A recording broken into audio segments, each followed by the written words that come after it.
Sekolah SD Negeri Kalianyar 1 yang kami hormati Bapak Taufik Nasrul Ikhram selaku CGP Angkatan 10 Kabupaten Demak, Bapak Ibu guru yang berbahagia. Pertama, marilah kita panjatkan puji syukur kehadirat Allah Subhanahu wa taala. Biqaulina alhamdulillahirabbil alamin. Shalawat wa salam senantiasa tercurahkan ke pahlawan beliau Nabi Agung Muhammad sallallahu alaihi wasallam. Biqaulina Allahumma shalli ala sayyidina Muhammad wa ala ali sayyidina Muhammad. Semoga kelak kita dianggap sebagai umatnya dan mendapatkan syafaatnya. Amin Allahumma amin. Bapak Ibu yang kami hormati, pada kesempatan pagi hari ini izinkan saya berdiri di depan panjenengan untuk menyampaikan rangkaian acara dalam rangka aksi nyata diseminasi budaya positif oleh Bapak Taufik selaku CGP Angkatan 10. Yang pertama, pembukaan dilanjutkan dengan sambutan kepala sekolah dan dilanjutkan dengan diseminasi budaya positif oleh Bapak Taufik Nasrul Ikhram selaku CGP Angkatan 10 Kabupaten Demak. Mari kita mulai kegiatan pada siang hari ini dengan membaca basmalah bersama-sama. Bismillahirrahmanirrahim. Untuk selanjutnya adalah sambutan dari kepala sekolah kepada Ibu Siti Mustatikatun, kami persilakan.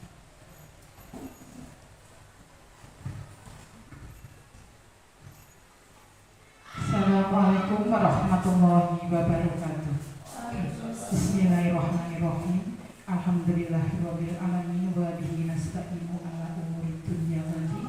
Assalatu wassalamu asrofil anbiya'i wal mursalin wa ala alihi wa sahbihi ajmain. Rabbi shrah li sadri wa yassir li amri wahlul 'uqdatam min lisani yafqahu qawli. Yang pertama, marilah kita senantiasa mengucapkan syukur kepada Allah Subhanahu wa taala yang mana di siang hari ini Bapak Ibu guru dari kelas 1 sampai dengan kelas 6, dari guru agama juga Pak Guru olahraga berkumpul di ruang kelas 4 ini atas undangan dari rekan kita yaitu Bapak Taufik Nasrul Ikhram untuk menghadiri aksi nyata diseminasi budaya positif. Saya ucapkan terima kasih atas kesediaan Bapak Ibu semua untuk hadir dalam acara ini. Selanjutnya, salawat dan salam marilah kita berikan pada junjungan kita Nabi besar Muhammad SAW yang senantiasa kita nantikan syafaatnya di yaumil kiamah nanti. Bapak Ibu yang saya hormati, dalam pertemuan ini Pak Taufik akan memberikan aksi nyata diseminasi. Diseminasi itu artinya penularan atau istilahnya memberikan pengetahuan baru atau pencerahan kepada teman-teman semua, di mana beliau ini adalah salah satu juga memenuhi tugas beliau sebagai CGP, calon guru penggerak, yang merupakan calon guru penggerak pertama keluaran SD Negeri Kalianyar 1. Tepuk tangan untuk Pak Taufik. Iya. Walaupun di sini juga sudah ada GP-nya, tidak CGP malah ada GP-nya yang senior, tapi kan itu produknya Monorejo. Produk Kalianyar ini baru menularkan CGP yang pertama kali. Semoga ini nanti akan diikuti oleh CGP-CGP yang lain. Bisa Bu Sulis, Bu Komiati, Bu Sri Rezeki, Bu Tri Puji, itu insya Allah nanti akan menyusul menjadi CGP-CGP berikutnya. Nah, adapun untuk kali ini Pak Taufik akan memberikan tentang budaya positif, sepertinya tentang disiplin positif. Nah itu semoga kita saling mendukung, saling merukun, dan semoga bisa menjadi yang terbaik. Saya kira saya cukup sekian. Mohon maaf ada bila dan kesalahan. Wabillahi taufiq wal hidayah. Wassalamualaikum warahmatullahi wabarakatuh.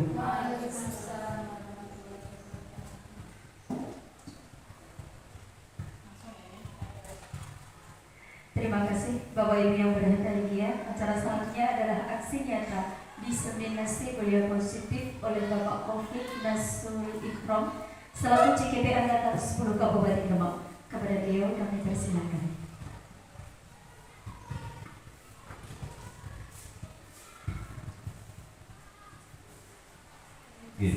Terima kasih atas waktu yang diberikan kepada saya. Sebelumnya yang kami hormati, yang saya hormati Ibu Siti Mustati Katun selaku Kepala Sekolah SD Negeri Kalianyar 1 dan Bapak Ibu Guru yang kami hormati.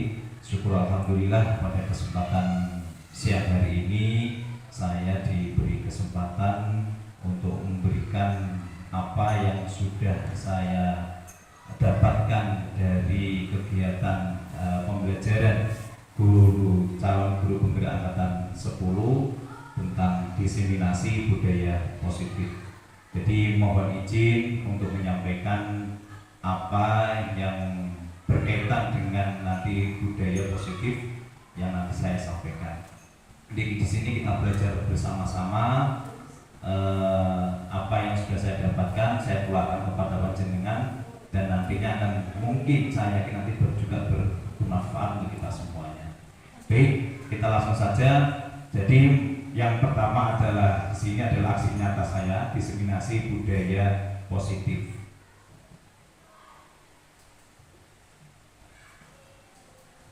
Jadi tujuannya yang pertama adalah menyampaikan pembelajaran dari penerapan konsep inti yang saya dapat dari modul budaya positif. Mengenai konsep itu adalah tentang nanti ada beberapa budaya positif dari ada namanya disiplin positif sampai yang terakhir nanti yaitu segitiga restitusi. Nah, sebelum saya ke selanjutnya ada beberapa yang ingin saya berikan kepada panjenengan, yaitu dalam kehidupan sehari-hari ini latar belakang kita adalah di SD kita bahwa budaya positif ini seringkali anak-anak ini melanggar atau aturan-aturan yang sudah kita tetapkan seringkali dilanggar oleh anak, oleh siswa. Maka di sini ada sebuah pertanyaan, ada beberapa pertanyaan sebelum saya nanti lanjutkan. Yang pertama adalah hukuman apakah dapat mendisiplinkan anak atau tidak? Ini. Jadi nanti kita belajar tentang hukuman, kemudian konsekuensi, kemudian ada segitiga restitusi. Nah, sebagai pertanyaan pemantik kita untuk melanjutkan ke nanti pembahasan. Pertama adalah hukuman apakah dapat mendisiplinkan anak. Monggo Bu yang bisa menjawab pertanyaan ini katanya dengan apakah hukuman kita sering menghukum anak. Nah, apa ini nanti dapat mendisiplinkan anak atau tidak? Oke, monggo Bu, Pak. Oke, monggo. Oke.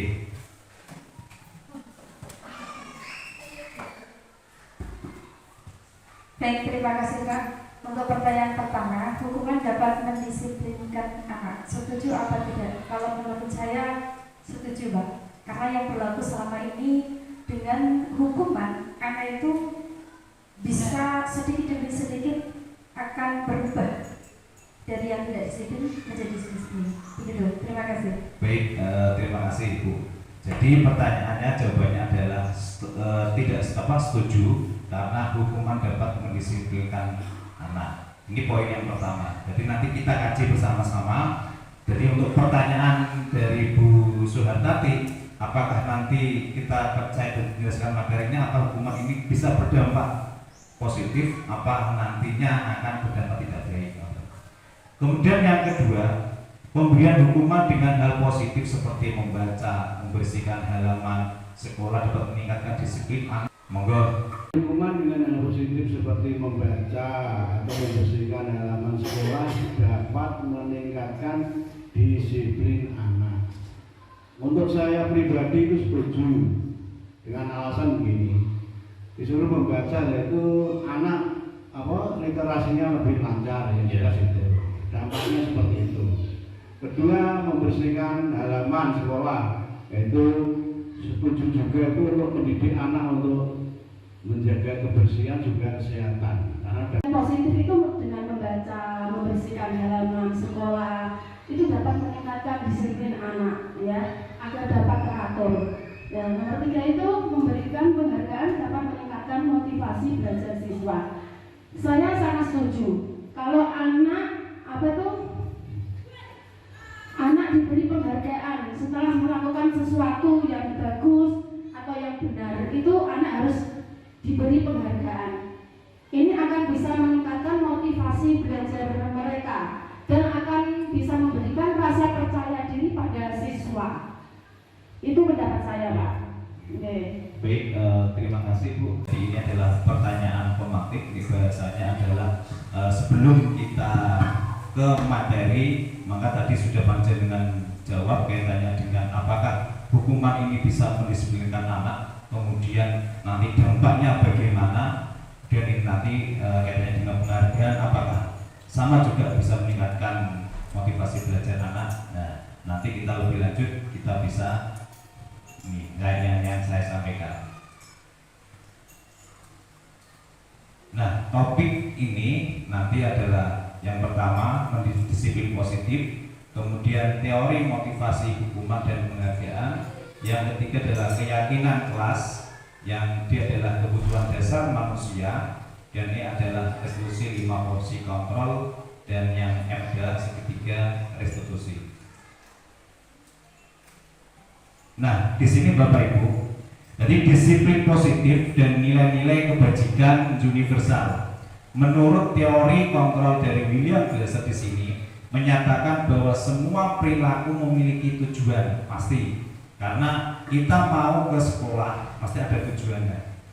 Jadi perilaku kita misalkan mau berbuat baik pasti ada tujuannya. Oh, saya mau ke pasar, nah pasti ada tujuannya ini. Kemudian bagaimana kita harus bisa mengontrol diri kita?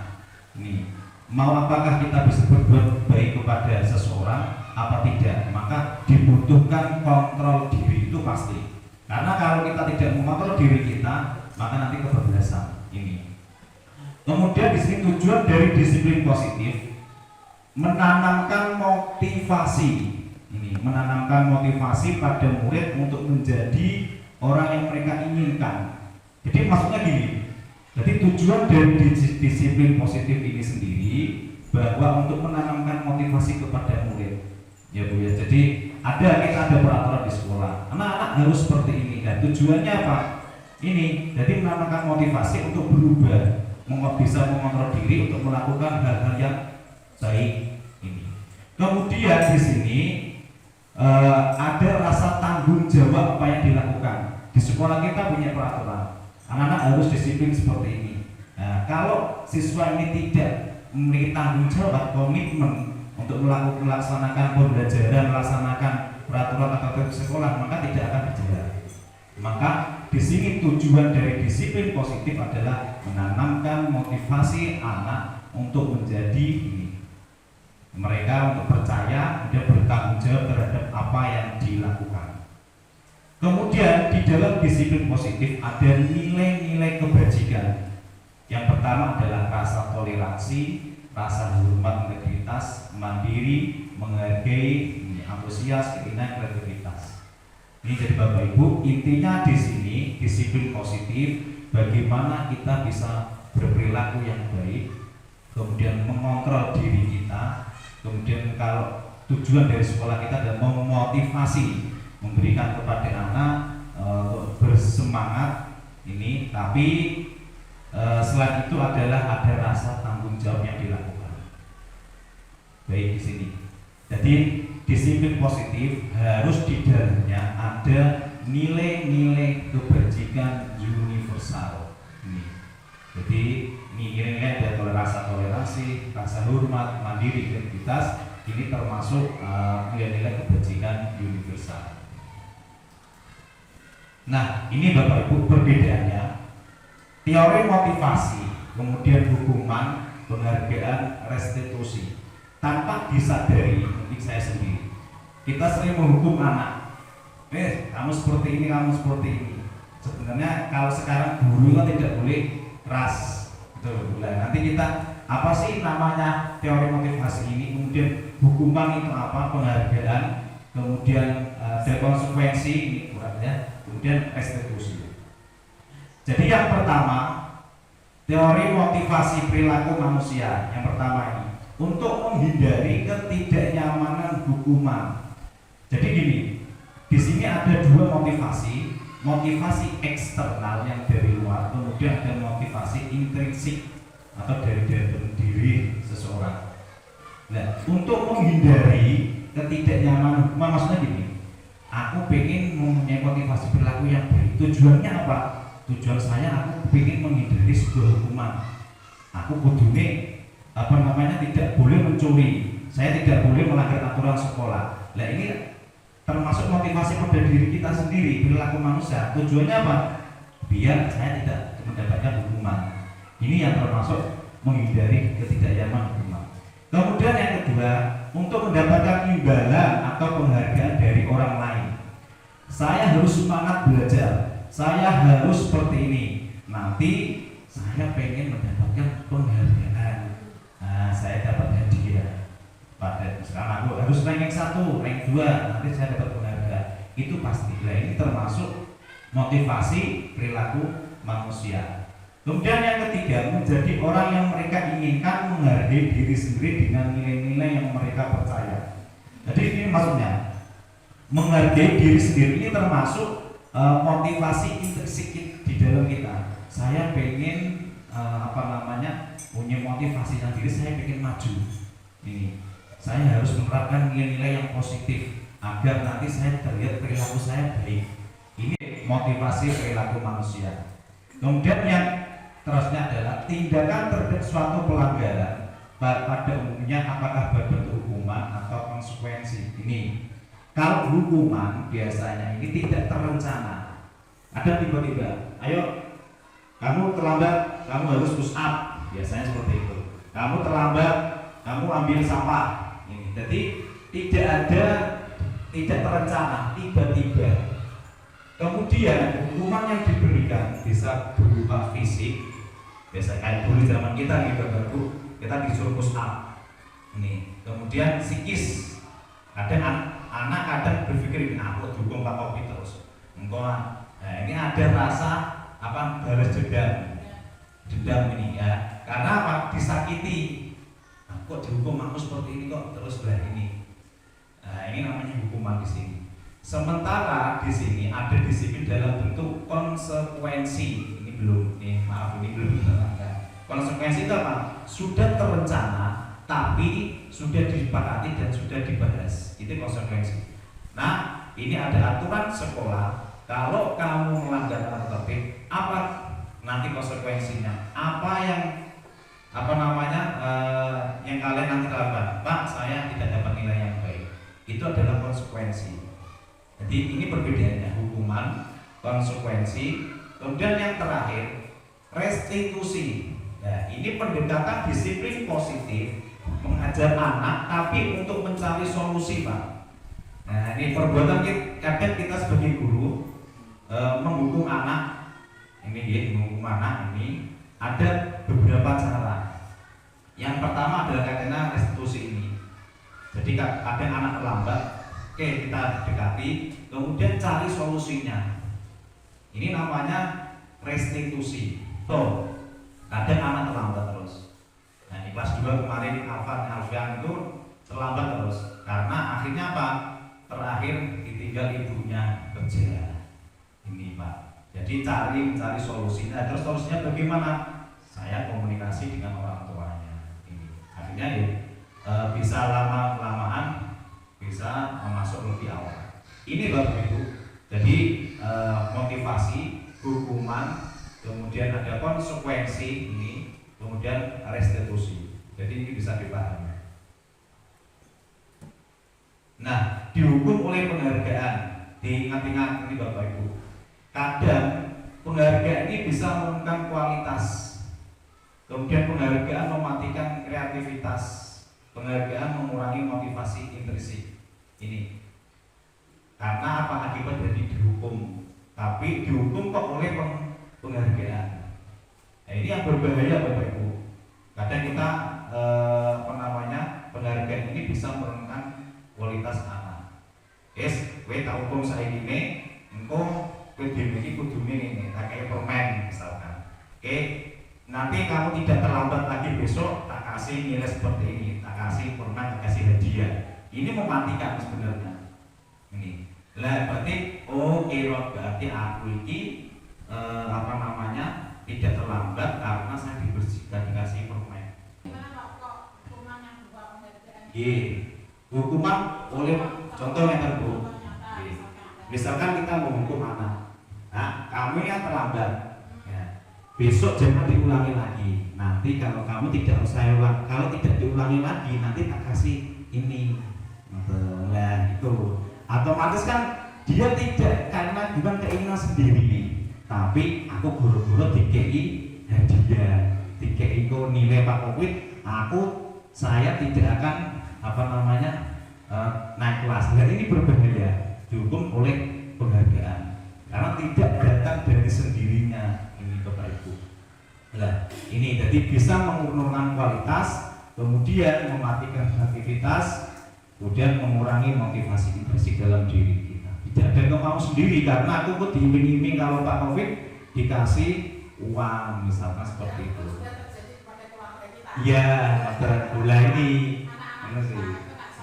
Ini kan teori, tentu lah. Apakah bisa kita melaksanakan? Pasti bisa, sambil berjalan. Ya Bu Sri ya, Bu Sri itu termasuk kalau kepada anak ini luar biasa Bu. Saya belajar tapi belajar untuk menahan emosi saya. Seperti itu Bu. Jadi ini sebuah teori. Nah, apakah kita bisa mengimplementasikan nanti di kehidupan sehari-hari? Bisa. Yakin bisa. Nah, baik di sini ada sedikit tadi sudah kita belajar tentang hukuman, kemudian konsekuensi.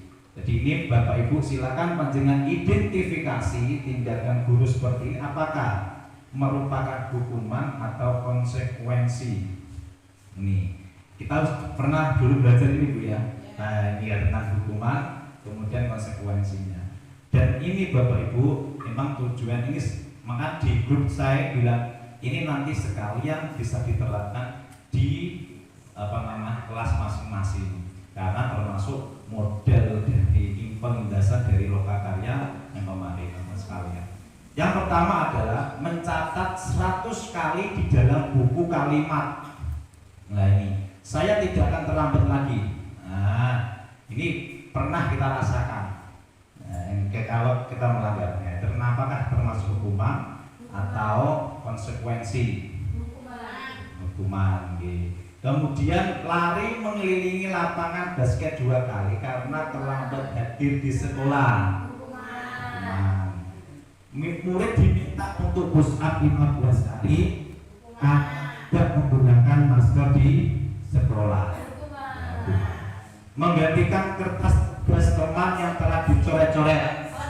Nah, konsekuensi. Karena apa? Nah ini menggantikan kertas tugas teman yang telah dicoret-coret. Mencoret-coret harus konsekuensinya harus mengganti. Bagus. Jadi perbedaannya seperti itu. Nah, kemudian membersihkan tumpahan air di meja tulis karena tersenggol pada saat belajar. Konsekuensi. Betul. Murid disuruh untuk tidak mengenakan sepatu seharian di sekolah karena tidak mengenakan sepatu hitam. Nah, yang terakhir ini coba kita analisis sama-sama. Lari mengelilingi lapangan basket 2 kali karena terlambat 10 menit untuk pelajaran PJOK. Bagus, bagus. Lari mengelilingi lapangan basket 2 kali karena terlambat 10 menit untuk pelajaran PJOK. Itu menurut saya hukuman. Menurut hukuman. Oke, siapa lagi? Sinten? Bu. Lari mengelilingi lapangan basket 2 kali karena terlambat 10 menit untuk pelajaran PJOK. Oke, hukuman. Monggo, batur. Konsekuensi. Ya. Kalau kita analisis di sini untuk pelajaran PJOK. Nah, apa sih?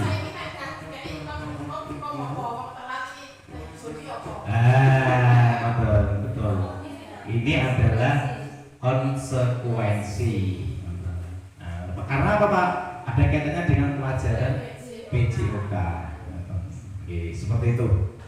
Coba kita lihat jawabannya. Jawabannya Pak. Oke, seperti itu Bapak Ibu. Kan dalam kenyataan Nggih. aslinya itu yo kemarin kan mesti anak nilai nomor nilai yang bagus itu yang Nggih. frekuensi gitu ya, yang grade-nya di atas 5. Nah saat itu seumpamanya bocah memecahke apa itu kaca apa itu sebenarnya Kaca jendela. mahal ya. Nggih. Padahal itu menurut itu kalau rumah cuma disuruh saya tidak akan memecahkan, tapi kan bocah kalau kon nilai kon ganti mesti nilai nulis Mengganti. udah nilai nulis Nulis. jadi kan yo akan tarik loh modal dia bagus kan yang mengganti kan Nggih. tapi kan berarti kan mahal saya tak nulisnya berkiro jadi dalam prakteknya memang ya seperti itu emang. Nah, ini kita lanjutnya yang kedua, keyakinan kelas. Baik, ini yang sering apa namanya di sehari-hari yang mungkin nanti terterapkan di sekolah. Di kelas 4 mungkin ini sudah ada di sini. Pak, di sini kok ada kesepakatan Pak, kenapa kok tidak keyakinan? Sopo sing iso, monggo Bu. Jadi kan sudah membuat ini sih, kok kesepakatan kelas, bukan keyakinan kelas. Nah, kenapa kok di sini kesepakatan? Bukan keyakinan kelas. Ayo Bu, apakah sama keyakinan kelas atau kesepakatan kelas? Yuk kita sepakati bersama-sama. Terus nanti apa Bu? Sama apa tidak? Kita kesepakatan dan keyakinan kelas. Beda. Kalau keyakinan itu gini Kak, individu sifatnya. Kalau Oke. kesepakatan itu berkelompok, mungkin kelompok 10 orang atau 5. Iya. Peraturan kelompok. Iya. Nah, seperti itu pendapat saya. Iya Pak. Tapi nanti di sini keyakinan kelas pemahaman mendalam tentang kemampuan dan potensi seorang di dalam menilai diri sendiri, menerima tanggung jawab, kemudian menyusun strategi, menentukan rasa percaya diri, berpikir positif dan mengatasi hambatan. Kalau kesepakatan itu disepakati bersama-sama. Kata toleransi, nah itu termasuk juga keyakinan. Nah, jadi ini Bapak Ibu, ini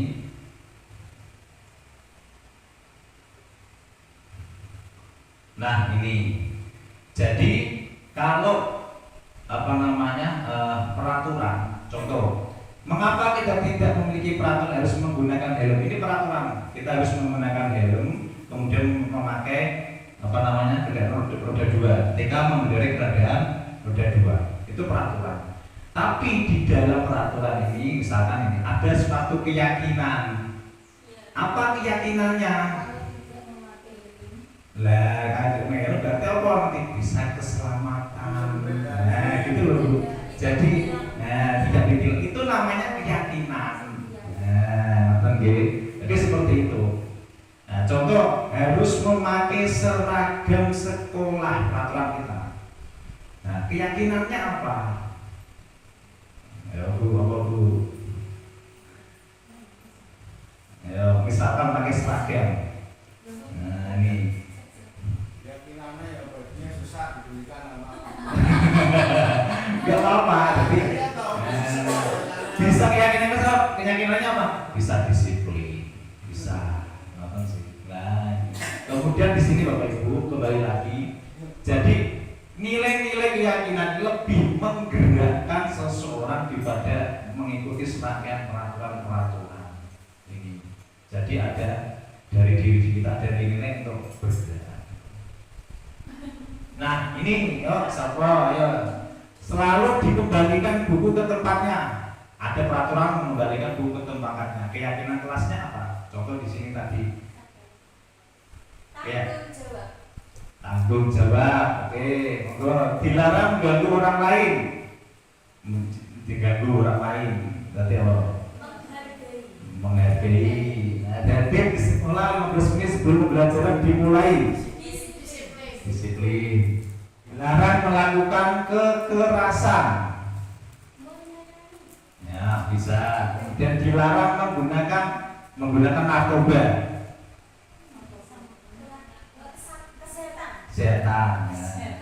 Berganti atau menunggu giliran. Antri. Gunakan masker. Setan. Jangan berlari di kelas atau koridor. Lah ini Bu ya. Ini peraturan. Nah, ini kan peraturan sih. Lah keyakinannya ini. Lah ini.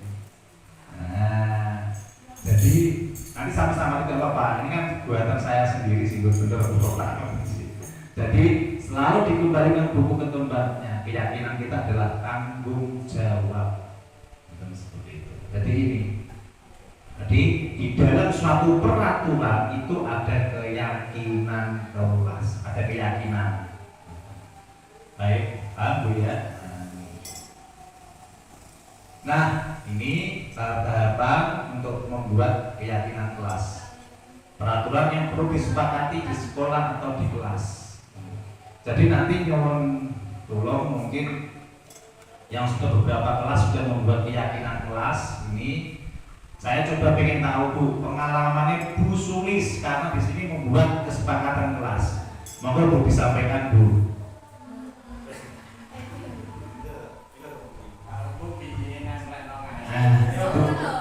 Kelasnya Bu Sulis ada kesepakatan kelas bagi pengalaman. Bu, prosesnya panjenengan bagaimana? Ayo. Itu apa ya? Bertanya kepada siswa bagaimana supaya kondisi kelas ketika dalam proses pembelajaran itu tertib, tidak gaduh. Nah itu kemudian saya apa ya? Memberikan kesempatan kepada anak-anak untuk mengeluarkan pendapatnya bagaimana sikap atau hal-hal yang perlu dilakukan supaya pembelajaran menjadi kondusif, menjadi baiklah gitu. Nah, terima kasih. Ini saya mencoba di kelas saya. Jadi ini ada video sedikit di sini. Ini videonya singkat. Saking antusiasnya anak-anak ketika anak rendah dikasih tulisan ini Bapak Ibu, ini senang. Ternyata senang. Kemudian kebutuhan dasar yang ketiga ini kebutuhan dasar manusia. Ini bertahan hidup, penguasaan, kasih sayang, kebebasan, kesenangan. Ini adalah kebutuhan dasar manusia. Bagus. Senang, bagus. Bebas, menguasai, bertahan hidup, kasih sayang ini yang penting. Loh, penguasaan dalam arti ini apa? Ya bukan penguasa itu tidak Bu, pengen memiliki sesuatu. Nah, kebutuhan bertahan hidup meliputi kebutuhan akan kesehatan, kasih sayang ingin disukai, kemudian penguasaan, pengakuan, ingin menjadi pemimpin, suka mengamati hal-hal yang baru, kebebasan menginginkan pilihan, suka mencoba-coba ataupun kebutuhan akan kemandirian, kemudian kesenangan, kebutuhan untuk mencari kesenangan. Ayo monggo Bu ini ditebak. Sinten? Ayo. Kebutuhan untuk merasa senang. Kesenangan. Monggo Bu. Tadi dijawab satu. Oke, itu yang pertama kebutuhan untuk merasa senang, berarti kebutuhan dasar manusia dan kesenangan. Kebutuhan untuk diterima dan memberi dan menerima kasih sayang. Ini kasih sayang. Kebutuhan akan pilihan, puasa. Kebutuhan pengakuan atas kemampuan. Ada kebebasan, ada kekuasaan, kemudian ada kebutuhan akan pilihan, kebebasan, pengakuan atas kemampuan, penguasaan, kebutuhan rasa lapar serta apa tadi Pak? Rasa aman. Berarti kebutuhan dasar manusia yang apa ya? 5 tadi coba kembali ke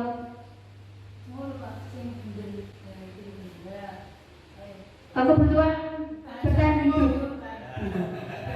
Oke, terima kasih Bu. Nah, saya nggak punya kunci jawabannya. Oke, sudah betul Bu. Nah ini. Sekarang ini Bapak Ibu yang penting sekali posisi kontrol kita. Perhatikan, posisi kontrol di sini adalah kaitannya dengan perilaku kita sebagai seorang guru. Yang pertama adalah penghukum, kemudian pembuat merasa bersalah, teman, pemantau, manajer. Guru berbuat menghukum, hardik, menyakiti, menyindir. Ya ini kemudian berceramah, membuat masa ceramah, kekecewaan. Kamu sudah mengecewakan Bapak Ibu. Nah ini membuat merasa bersalah. Contoh, kalau kamu tidak melakukannya, saya akan. Nah ini termasuk penghukum. Kemudian teman, lakukan demi Bapak Ibu ya. Sudah nanti Bapak Ibu bantu bereskan. Kayak konco nih. Jadi sebagai teman. Memantau, apa peraturannya, apa konsekuensinya, apa yang telah kamu lakukan, apa yang terjadi sekarang. Ini pemantau, menghitung dan mengukur.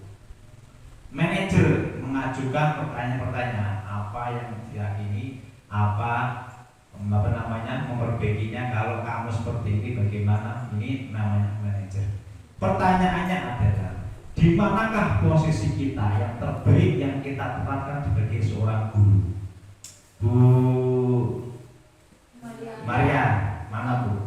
Menurut panjenengan, posisi mana yang termasuk? Apakah penghukum, pembuat merasa bersalah, apakah teman, pemantau, manajer? Di sini sudah ada indikatornya. Nah, ini sudah ada indikatornya. Guru membuat, guru berkata.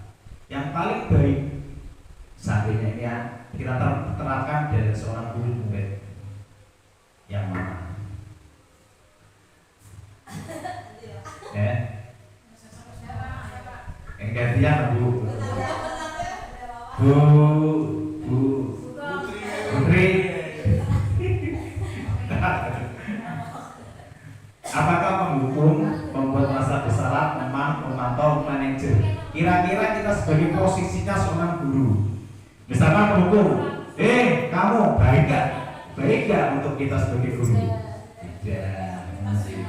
Nah ini kan teori. Nanti mudah-mudahan bisa laksanakannya. Makanya kembali pada diri saya sendiri. Saya ngomong seperti ini. Nah, mudah-mudahan kita semua bisa melaksanakan. Menurut panjenengan Bu, yang mana posisi? Di sini manajer Bu, manajer itu mengacu apa yang kita yakini, apa yang kamu sukai. Kalau kamu yakini ini masukan kamu, bagaimana memperbaikinya? Yang terbaik.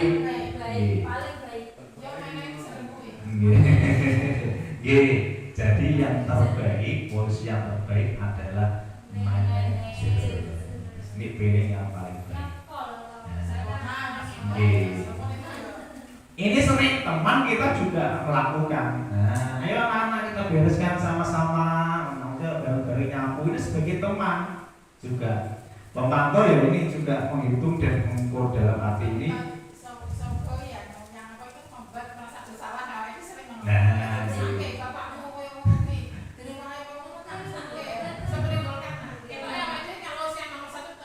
Tidak.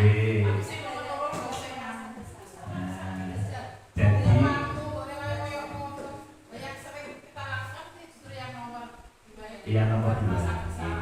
Cuma di sini kan manakah posisi yang terbaik? Nah, kita ambil di manajer. Bapak Ibu seperti itu. Nah, ini yang terakhir. Terakhir Bapak Ibu pas. Terakhir segitiga restitusi. Nanti di terakhir saya minta refleksi dari panjenengan, dari guru kepala sekolah, nanti salah satu guru untuk merefleksikan. Jadi segitiga restitusi di sini suatu proses dialog dijalankan oleh guru agar dapat menghasilkan murid yang mandiri dan bertanggung jawab. Ini segitiga restitusi. Nah, ini ada 3 tahapan Bapak Ibu. Ini yang sering dilakukan sama Bu Sri. Nah, saya lihat itu Bu Sri sering melakukan ini. Menstabilkan identitas, Kemudian validasi tindakan yang salah, menanyakan keyakinannya. Nah, contoh misalkan anak berbuat salah, kita panggil, kemudian kita tanya dulu apa yang kamu lakukan, seperti itu. Pak, saya mencuri, Pak. Nah, validasi tindakan yang salah, apakah mencuri itu termasuk perbuatan yang salah atau tidak? Kemudian menanyakan keyakinan, apakah mencuri itu termasuk keyakinan kita? Dan ini khawatir jawabannya, kan tidak ada keyakinan kelasnya, Pak. Makanya semuanya, tidak semua guru sebelum itu harus membuat namanya keyakinan kelas atau kesepakatan kelas. Nah, ini prosesnya seperti itu. Nah, ini Bapak Ibu, contohnya adalah mengubah identitas. Berbuat salah tidak apa-apa, saya juga pernah berbuat kesalahan, ini responnya seperti itu. Kemudian validasi tindakan yang salah, kamu pasti punya alasan melakukan hal itu karena apa? Terus menanyakan nilai apa yang kita percaya, apa keyakinan kelas kita. Nah, ini termasuk contoh-contoh dari tahapan-tahapan segitiga restitusi. Oke.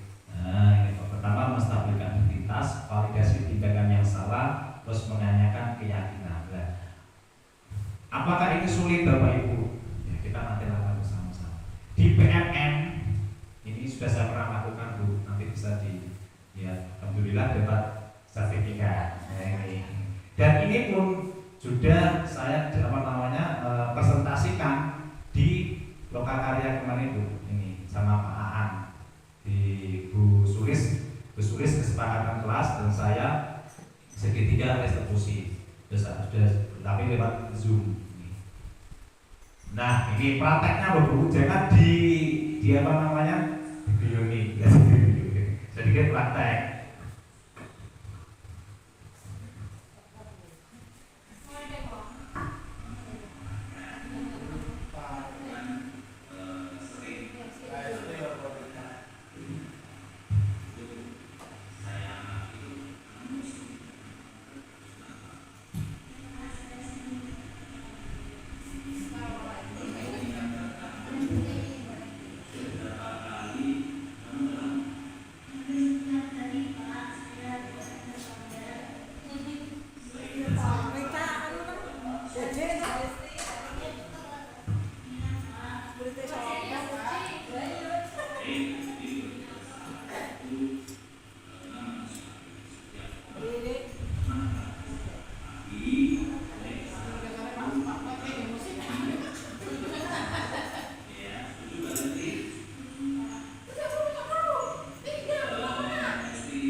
Oke, itu Bapak Ibu sedikit gambaran dari segitiga restitusi karena perang kemarin kan kalau sing aslinya itu kan ini kan disuruh berperang kayak bersandiwara, kayak sinetron. Ini Bapak Ibu kaitannya dengan tadi, jadi kita paling di dalam sekolah kita sudah kita menanamkan budaya positif. Yang pertama adalah pembiasaan Asmaul Husna kita sudah lakukan, kemudian bersalaman ini dan dilakukan sama Bu Tati dan Bu Sulis, dan nanti bisa dilakukan dengan teman-teman yang lainnya. Saya juga ini belum bisa melaksanakan, mudah-mudahan nanti bisa dilaksanakan. Ini termasuk kemudian kegiatan-kegiatan keagamaan itu termasuk budaya positif. Jadi intinya budaya positif ini bisa membuat lingkungan menjadi nyaman, kemudian bisa menjadi lingkungan positif, dan kita bisa lakukan untuk bersama-sama untuk kemajuan di SD kita. Ini Bapak Ibu ada yang perlu ditanyakan untuk terakhir sebelum ke refleksi. Ibu bisa ditanyakan. Jadi untuk terakhir, untuk rangkumannya tadi kita belajar tentang namanya kontrol diri, kemudian motivasi, ada konsekuensi, penghukuman, kemudian restitusi. Kemudian ada 5 kontrol tadi. Untuk apa namanya, kita sebagai guru ada namanya penghukum, kemudian merasa bersalah, teman, pemantau, yang terakhir sebagai manajer. Dan jangan lupa adalah kebutuhan dasar manusia tadi, dan kebebasan, penguasaan, kasih sayang, bertahan hidup, itu termasuk kebutuhan dasar kita. Kemudian segitiga restitusi, ini pertama adalah menstabilkan identitas, dan yang kedua adalah validasi yang salah, yang ketiga adalah menanyakan keyakinan. Baik Bapak Ibu, terima kasih karena waktunya sudah habis ini. Saya minta refleksi dari Ibu Kepala Sekolah kaitannya dengan ini, hal baru apa yang mengubah paradigma saya yang saya dapatkan ini, kemudian perasaan apa yang muncul dari sesi ini, sesi ini khususnya mengenai makna disiplin dan motivasi intrinsik. Monggo Bu Kepala, terima kasih. Terima kasih.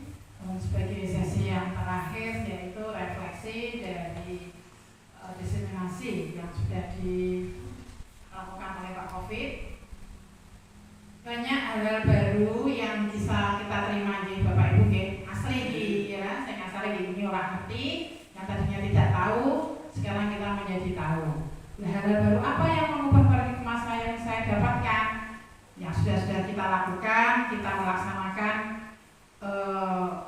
Ini tadi budaya positif yang didesinasikan, mengkhususkan, memfokuskan pada tentang itu ya Pak, tentang disiplin positif gitu. Jadi yang budaya positif kan tidak hanya disiplin positif saja. Disiplin positif tadi sudah disebutkan Pak Covid, ada membaca Asmaul Husna, ada bersalaman dengan Bapak Ibu guru. Kemudian kita juga ada PR, kita belum melaksanakan itu yang sampah itu belum disiplin budaya positif untuk membuang sampah pada tempatnya, itu masih PR buat kita. Dan kita nanti ada waktu sendiri untuk itu. Nah, untuk mengubah itu paradigma dari kita yang tadinya tidak tahu tentang disiplin positif, saya dulu juga begitu. Namanya menghukum anak, ya seperti tadi. Kamu sudah tinggal di tempat, tulis saya tidak akan mencuri lagi, saya tidak akan mencuri lagi berapa kali ya, saya tidak akan malak lagi. Kita kan sering anak-anak malak atau anak-anak mencuri ada masih di tempat kita seperti itu. Nah itu kita dengan tahu seperti ini, kita refleksi keadaan kita yang sebenarnya. Ada yang sudah kita laksanakan, ada yang belum kita laksanakan. Contohnya kita merasa sudah baik, walaupun kita tidak sekejam-kejam amat dalam arti memberikan hukuman langsung lari mengitari hormat kepada bendera sampai 2 jam, dari jam 7 sampai jam 9, kita kan tidak seperti itu. Tapi kita juga belum sesempurna yang seperti itu. Memang ya berat sekali kok konsekuensinya bocah terus kita ada, apalagi kalau yang di akhir tadi segitiga restitusi harus sedemikian sabarnya kita dengan anak-anak. Apakah mungkin kita seperti itu kalau anaknya dewe kita tidak seperti itu. Kita masih ada yang tadi penghargaan yang hukuman berupa penghargaan. Kalau kamu besok tidak bisa bangun tidak terlambat lagi, nanti saya berikan sepeda atau yang berupa buku. Kalau anak dengan anak kita gitu ya, misalnya yang bagus-bagus, kalau dengan murid seperti itu. Nanti kamu saya beri kalau kamu tidak terlambat. Nah itu tadi ternyata di situ merupakan hal yang tidak sebaiknya dilakukan. Masih dalam tahap kelasnya itu levelnya level rendah. Ibarat level itu masih level yang rendah. Gitu, level 2. Jadi kalau level 1 langsung menghukum. Ayo push up 100 kali. Push up 50 kali, itu level menghukum. Itu tadi level pertama. Kemudian kalau level yang kedua itu kemudian yang terakhir itu yang sangat berat, dan itu adalah yang sempurna atau idealnya seperti itu tadi yang sudah diterangkan oleh Pak Covid. Demikian tentang tadi Pak?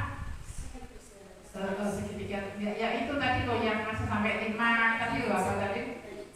Ya, yang kita yang 5 kontrol diri tadi. Nah, ternyata kita mungkin belum sampai seperti itu. Tapi dengan adanya seperti ini, di samping Pak Covid sudah menerapkan di dalam kelasnya sendiri, kita meluber ke kelas-kelas yang lain, bisa kita refleksi apa sih, apakah saya sudah melakukan seperti itu, apakah saya masih berupa ancaman, berupa hukuman, apakah saya sudah melaksanakan yang urut-urutan yang seperti itu. Nah, mari kita laksanakan. Yang belum misalnya yang belum membuat kesepakatan kelas, adakah yang kelas-kelasnya belum ada kesepakatan kelas?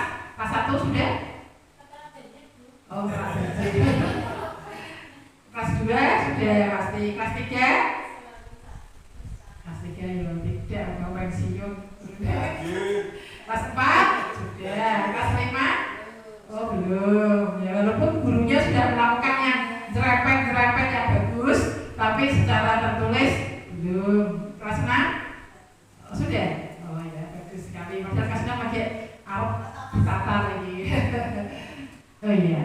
Kelas 6 nanti juga akan ada kurikulum merdeka. Ini sangat bermanfaat bagi kita semua, Pak Covid.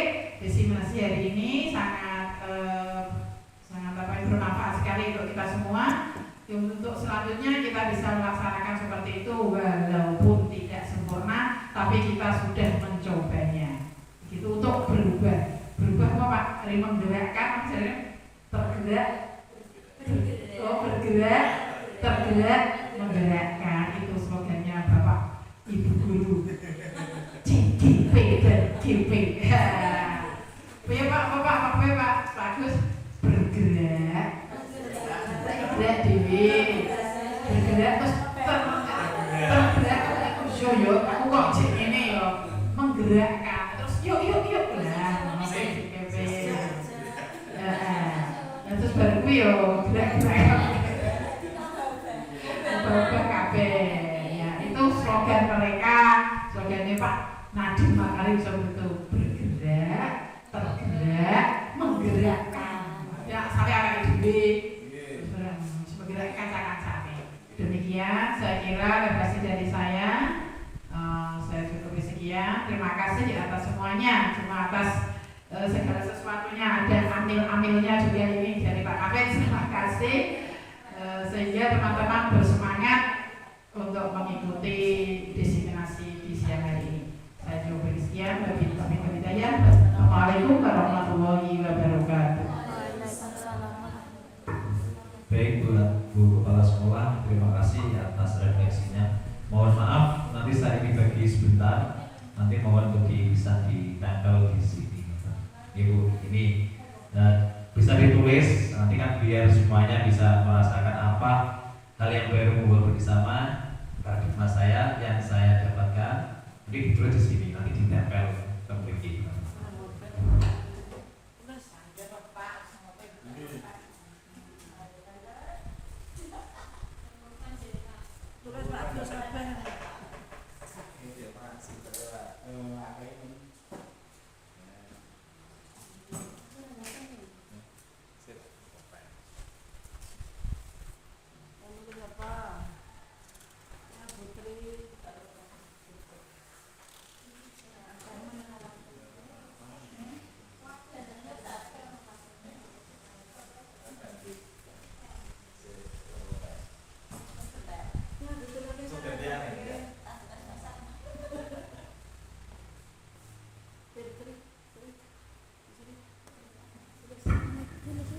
Nah, makanya ditempel temu mriki Ibu. Hal baru apa yang mengubah paradigma saya yang saya dapatkan? Tadi yang dapatkan apa? Tentang kemudian perasaan apa yang muncul selama mengikuti ini? Dikasih nama gitu Ibu.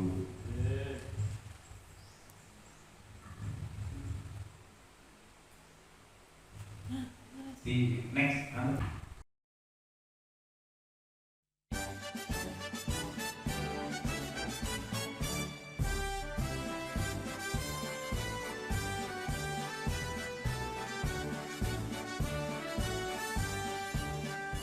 bulatkan tekad, kuatkan hati, negeri ini memanggil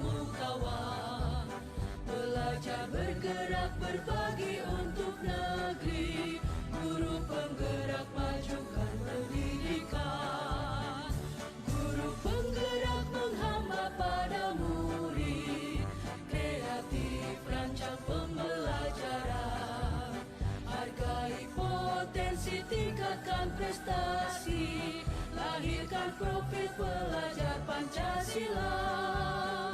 Belajar, bergerak, berbagi untuk negeri, kita menjalin kolaborasi. Belajar, bergerak, berbagi untuk negeri, demi bakti pada Ibu Pertiwi.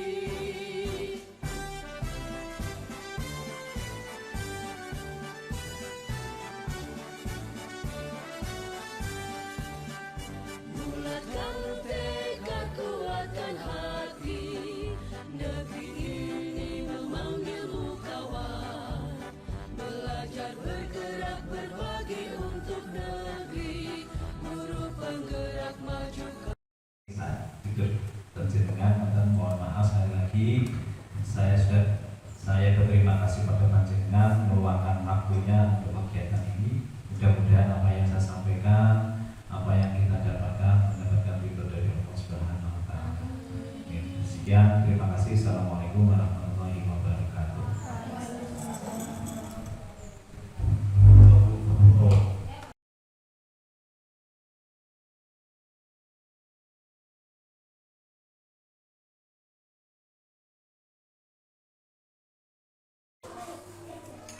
Assalamualaikum warahmatullahi wabarakatuh.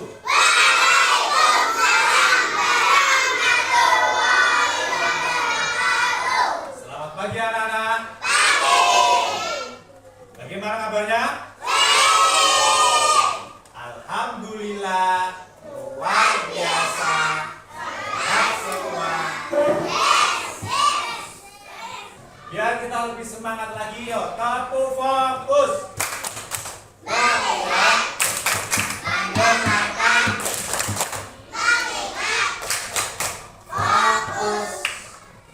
Semangat pagi. Luar biasa.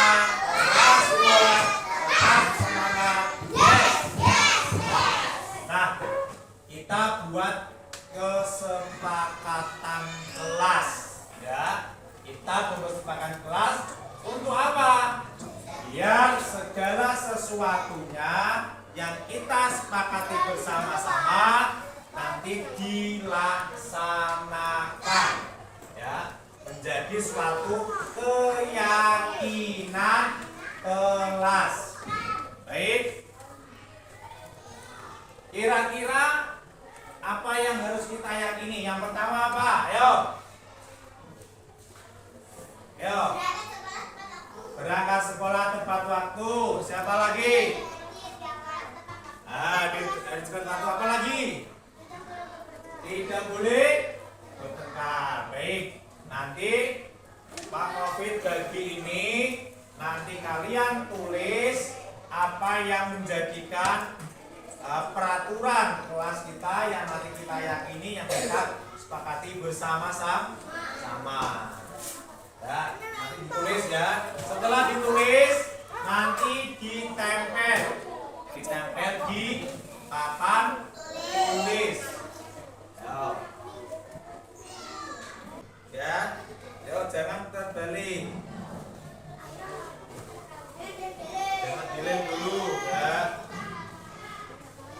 Nah, ini tak bagi.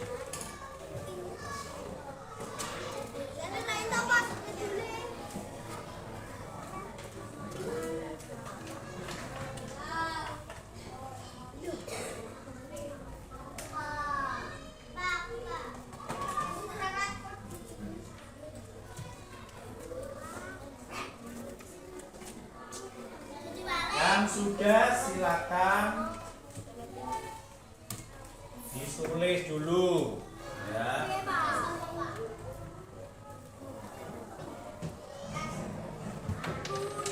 Ditulis dulu kesepakatan kelas.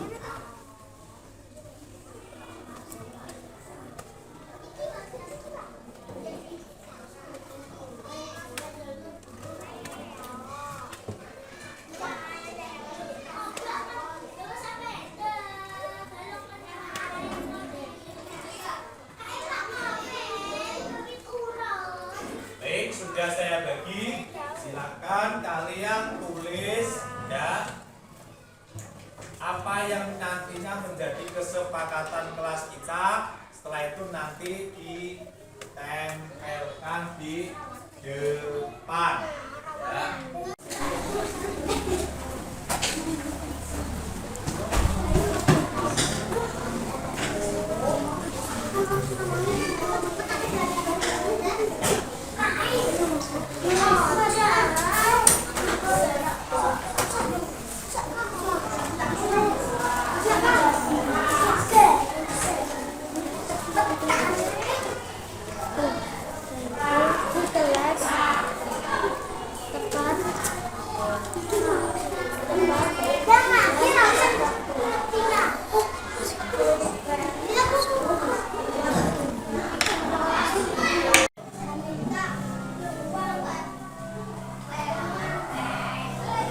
Silakan anak-anak kesepakatan kelas kita ditempel. Ayo, tempel di depan. Terus.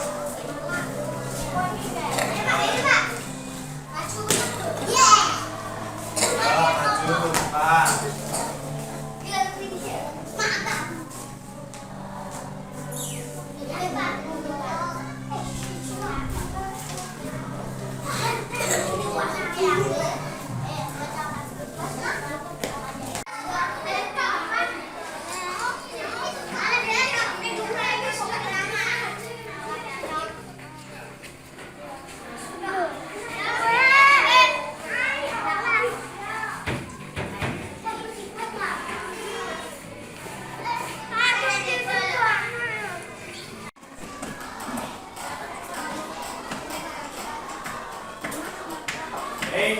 Anak-anakku, kalian sudah membuat keyakinan kelas untuk tahun ini. Nanti kita yakini dan kita laksanakan bersama-sama.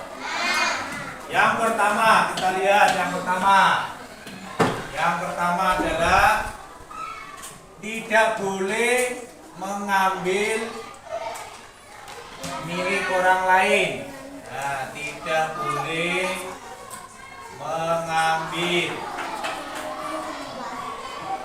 Kemudian yang kedua, kita lihat tidak boleh berkelahi.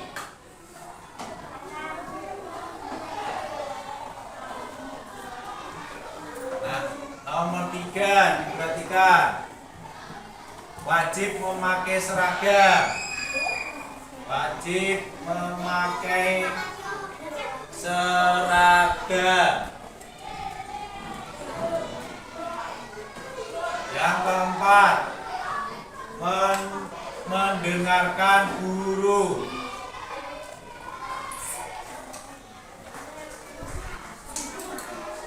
Kelima, berperilaku sopan.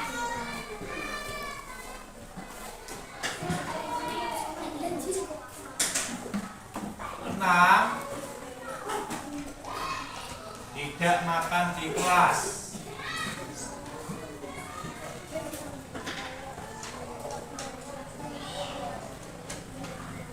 Tujuh,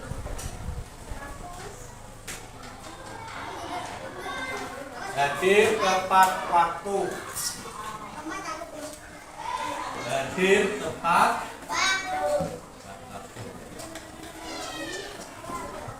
Nah, ini adalah rangkuman dari apa yang kalian tulis. Hari ini nanti kita sepakati bersama-sama. Nah, anak-anakku diperhatikan. Sekarang ini sudah kalian tulis, sudah saya rangkum. Kita sepakati bersama-sama. Tidak boleh mengambil milik orang lain. Sepakat? Yang kedua, tidak boleh berkelahi. Sepakat? Yang ketiga, wajib memakai seragam lengkap. Oke, yang keempat, mendengarkan guru saat menjelaskan. Kemudian berperilaku sopan. Nah, tidak makan di kelas. Kemudian yang ketujuh, hadir tepat waktu. Baik anak-anakku, ini adalah kesepakatan kita bersama-sama dan nanti kita harus diyakini dengan apa? Rasa tanggung jawab dan harus dilaksanakan. Terima kasih untuk hari ini ya.